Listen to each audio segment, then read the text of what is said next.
Kilala rin si Tanco bilang pinakabatang board member ng Philippines First Insurance Company Incorporated. Naupo siya noong 2016.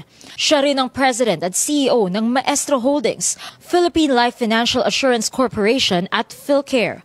Kasalukuyan din siyang kasapi ng board of directors ng STI Education System Holdings. Namit umano ng theater actor o ang mga nasa likod ng comments ang ChatGPT para i-analyze ang social media post tungkol sa political events sa bansa, lalo na tungkol kay PBBM. Ginamit din nila ito para mag-suggest ng appropriate themes bilang reply sa mga nasabing post. Sunod naman nilang ginamit ang AI platform para mag-generate ng maiikling comment na kadalasang may 10 words na haba na naaayon sa proposed themes.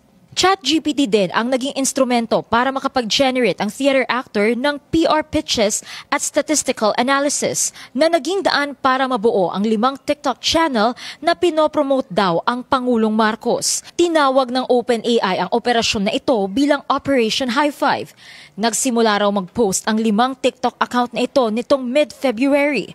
Sa Facebook naman, ang mga comment na mula sa nasabing operasyon ay madalas nakikita sa mga post at report ng iba't ibang news outlet. Ilan sa mga komento, patama o parinig kay VP Sara. Dahil dito, mas umiigting pa raw ang tensyon sa pagitan ng dalawang kampo.